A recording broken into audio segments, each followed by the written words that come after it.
Hello everyone. आप सब कैसे हैं? मैं उम्मीद करता हूं कि बहुत अच्छे होंगे और अपनी पढ़ाई को बहुत अच्छे से कर रहे होंगे। मैं Akash Kumar Bhadana ICT virtual classroom में आपका बहुत बहुत स्वागत करता हूं मेरे प्यारे बच्चों। जैसा आपको पता है मेरे प्यारे बच्चों, बेसिकली हमारी आपका जो है 10th क्लास है और 10th क्लास में हम लोग आपका ज्योग्राफी देख रहे हैं। उसी में आज हम लोग लेसन नंबर 4 प्रारंभ करेंगे और बेसिकली एग्रीकल्चर जो हमारा टॉपिक है, जो चैप्टर है एग्रीकल्चर यानी कृषि के बारे में पढ़ेंगे। अब आपने बहुत सारे पैटर्न पत्ती पढ़ी है कृषि में, और कृषि का जो आपको विस्तृत रूप पढ़ने को मिलेगा वो आपको 12th क्लास में अच्छे से पढ़ने को मिलेगा। उसमें आप पूरे वर्ल्ड की एग्रीकल्चर के टाइप देखेंगे, कहाँ कहाँ पर किस प्रकार की एग्रीकल्चर होती है, कैसे कैसे होती है, उन सब चीजों को आप जानेंगे। क्लियर है? तो फिलहाल हम चलते हैं चैप्टर की तरफ। सबसे पहले हमारे पास लेसन नंबर 4 एग्रीकल्चर आइए। अब सबसे पहले जानने से पहले मैं आपको चीज छोटी सी बताता हूँ जो बड़ी व्यवहारिक रूप में प्रचलित है। सबसे पहले आप मुझे बताइए, भारत का में कितने लोग ऐसे हैं जो एग्रीकल्चर करते हैं? तो भारत में सबसे प्राइमरी जो चीजें थी वो एग्रीकल्चर ही थी। एक टाइम था कि लगभग 95% या 90 पॉपुलेशन, आपका 90% जो हमारी आपकी जनसंख्या थी वो एग्रीकल्चर पर डिपेंडेंट थी। लेकिन आज भी 65 या 67% जो हमारी पॉपुलेशन है वो डायरेक्ट और इनडायरेक्ट किसके ऊपर लगी हुई है? तो वो डायरेक्ट और इनडायरेक्ट जो है हमारी आपका आज भी एग्रीकल्चर पर है। ठीक है, चाहे भले ही वो सीधे कृषि ना कर रहे हो, लेकिन कृषि उत्पाद संबंधित चीजों से जुड़े हुए हैं। कृषि की दृष्टि से भारत एक महत्वपूर्ण देश है। इसकी 2/3 जनसंख्या 2/3 कृषि कार्यों में संलग्न है। कृषि एक प्राथमिक क्रिया है जो हमारे अधिकांश खाद्यान्न उत्पन्न करती है। खाद्यान्नों के अतिरिक्त यह विभिन्न उद्योगों के कच्चा माल भी पैदा करती है। इसके अतिरिक्त कुछ उत्पाद जैसे चाय, कॉफी, मसाले इत्यादि का भी निर्यात किया जाता है। यानी कि बहुत सारी चीजें ऐसे हैं जो एग्रीकल्चर बेस्ड है। कैसा है? एग्रीकल्चर बेस्ड है। ये आपको देखना। क्या आप कृषिगत कच्चे माल पर आधारित उद्योगों का नाम बता सकते हैं कि कौन से ऐसे उद्योग हैं जो कृषिगत माल के आधार पर हैं? आप उनका नाम बताइए, यानी कि जिनमें रॉ मटेरियल बेस की चीजों की जरूरत की महसूस की जाती है। देखिए आप,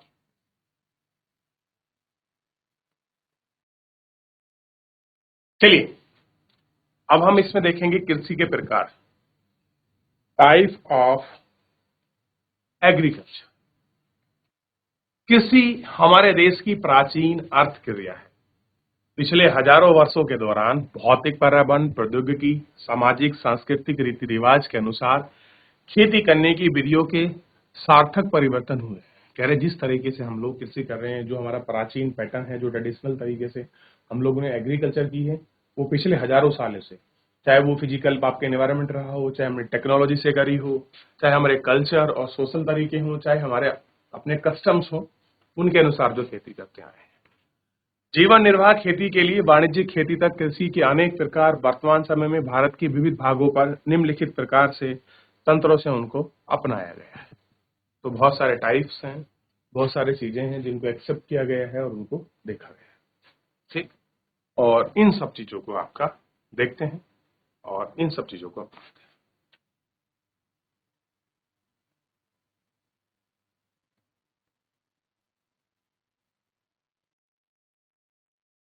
इस प्रकार भारत कृषि भारत के कुछ भागों में अभी भी की जाती है। प्रारंभिक जीवन निर्वाह कृषि के छोटे टुकड़ों पर आदिम कृषि औजार जैसे लकड़ियों, हल, गांव, खुदाई करने वाली छड़ और परिवार के अथवा समुदाय के श्रम की मदद की जाती है।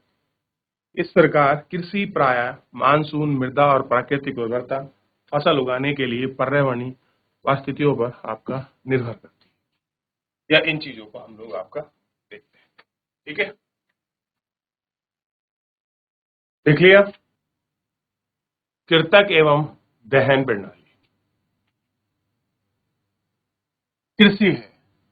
कृषि किसान जमीन के टुकड़ों को साफ करके अपने परिवार का भरण पोषण करने के लिए वह अनाज व खाद्य फसल उगाते हैं। जब मृदा की उर्वरकता कम हो जाती है तो किसान उस भूमि के टुकड़ों पर स्थानांतरित हो जाता है और कृषि के लिए भूमि का दूसरा टुकड़ा साफ करता है।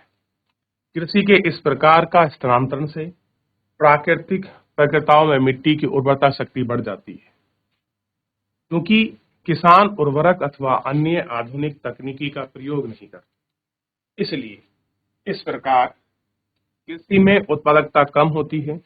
देश के विभिन्न भागों में कृषि के विभिन्न नामों से आपका जाना जाता है। ठीक है, ये आप ध्यान दीजिए। जिन लोगों को खेती करना नहीं आता वो ऐसी ही बात है।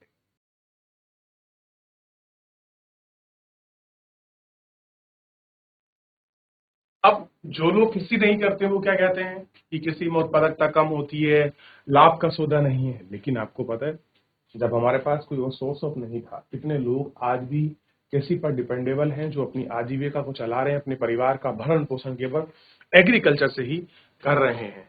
देखिए, हालांकि कृषि जो है आधुनिक हो गई है। उत्तर पूर्वी राज्यों, जो आपके नॉर्थ ईस्ट के राज्य हैं, जैसे असम हो गया, मेघालय, मिजोरम, नागालैंड में इसको झूम कहते हैं, वहाँ शिफ्टिंग एग्रीकल्चर होती है। देखिए बस एक देखिए, बहुत सारी जगहों पर अलग अलग नाम से इसको जानते हैं। कहीं पर झूम, कहीं पे मिलाप, कहीं पर रे, कहीं पे रोका, कभी मेघमा, पेड़ा, पोणू, बारिंग, वर्ले, वाटे, खिल। तो अलग अलग नाम हैं जो आपका जो है शिफ्टिंग एग्रीकल्चर को बोला जाता है। बहुत सिंपल सरल प्रकृति है। होता क्या है, कहीं भूमि होती है, उस भूमि पे छोटे मोटे पेड़ों को और झाड़ियों को काट कर जला दिया जाता है। बची हुई राख को आपका छिड़क दिया जाता है। फिर उसके ऊपर उसमें बीज बोए जाते हैं। ठीक, और 1 से 2 बार वो लोग एग्रीकल्चर करते हैं, फिर उस लैंड को छोड़कर दूसरी जगह चले जाते हैं। इस प्रक्रिया को अपनाने में, इस प्रक्रिया को जो प्रोसेस और प्रक्रिया अपनाई है, इसी को कहते हैं झूम कृषि, शिफ्टिंग एग्रीकल्चर। तो ये क्या हो गया, झूम। अब छत्तीसगढ़ के बस्तर और अंडमान निकोबार के द्वीप समूह में इसको दीपा कहा जाता है। ये ध्यान रखना, जो बेसिकली जनजाति है ना, जो जनजाति हैं, वो लोग क्या करती हैं, ऐसा एग्रीकल्चर।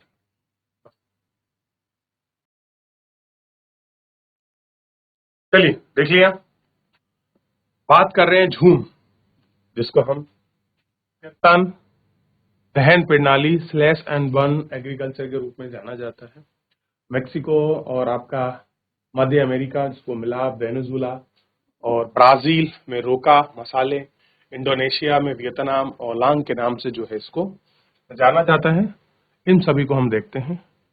भारत में यह प्रारंभिक किस्म की धान के नाम से जानी जाती है। मध्य प्रदेश में बेकर, धलिया, आंध्र प्रदेश में पोंडू और पेड़ा, उड़ीसा में आपका पामड़ी, कोमना और बांगरी, पश्चिमी उत्तर प्रदेश में कुमारी। ये अलग अलग नाम हैं जो इसको अलग अलग नामों से अलग अलग जगह पर आपका जाना जाता है। आप इसको देख सकते हैं कि इनको अलग अलग नामों से कैसे जाना। ठीक है, ये आप देखिए।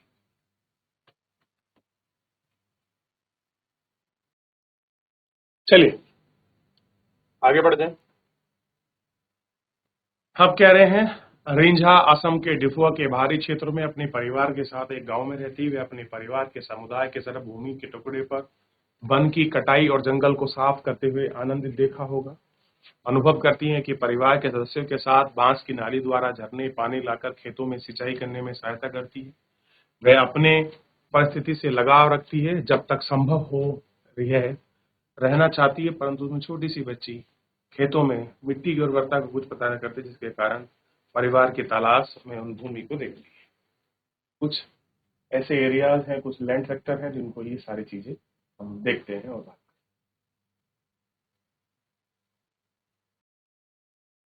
चलिए, क्या आप बता सकते हैं कि रिंझा का परिवार किस प्रकार कृषि कर रहा है?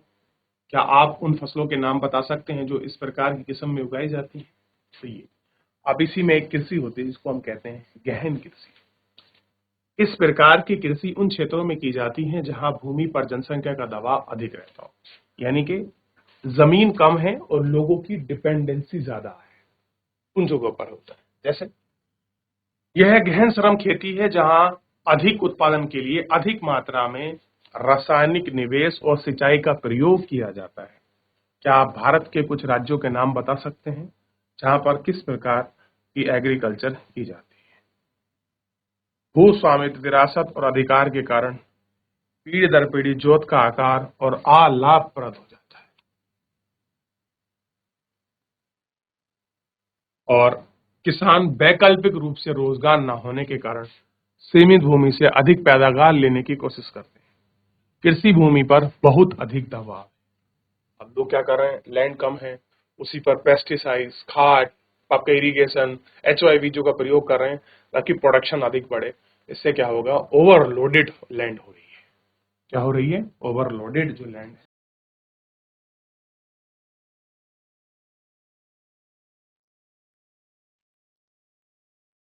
वाणिज्यिक कृषि, इस प्रकार की कृषि में मुख्य लक्षण आधुनिक निवेश जैसा अधिक पैदावार देने वाले बीज, रासायनिक उर्वरक, कीटनाशक का प्रयोग, उच्च पैदावार प्राप्त करने के लिए कृषि वाणिज्यीकरण का स्तर विभिन्न प्रकार के अलग अलग हैं। उदाहरण के लिए हरियाणा, पंजाब और चावल वाणिज्य की एक फसल है, परंतु उड़ीसा में एक जीविका फसल है।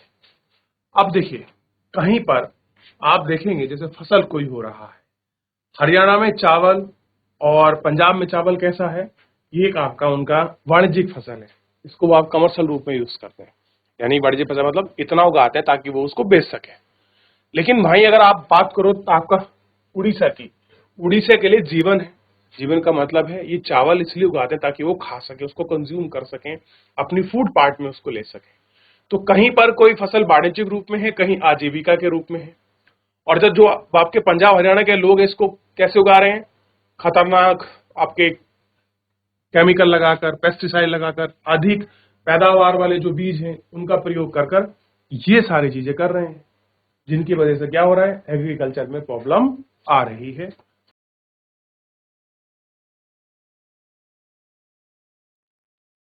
हो गया। कह रहे हैं क्या आप उन फसलों के कुछ आप उदाहरण दे सकते हैं जो एक प्रदेश की वाणिज्यिक फसल के रूप में दूसरे में आजीविका फसल के रूप में उगाई जाती है। ये देखिए, चलिए आगे बढ़े। रोपण कृषि भी एक प्रकार की वाणिज्यिक खेती है। इस प्रकार की कृषि लंबे चौड़े एकल फसल बोई जाती है। रोपण कृषि उद्योग कृषि के बीच एक अंतर स्पष्ट रोपण कृषि व्यापक क्षेत्र की है जो अत्यधिक पूंजी और श्रम की सहायता से की जाती है। इसे प्राप्त सारा उत्पादन कच्चे माल के रूप में प्रयोग होता है। कैसे होता है, वाणिज्यिक फसलों में लंबे चौड़े क्षेत्र पर, बहुत बड़े क्षेत्रों पर बोई जाती हैं, रोपण होते हैं, प्लांटेशन होती है, इन चीजों पर की जाती है और अत्यधिक पूंजी है, ये सारे रूप में इस प्रकार से प्राप्त होती है। ठीक है,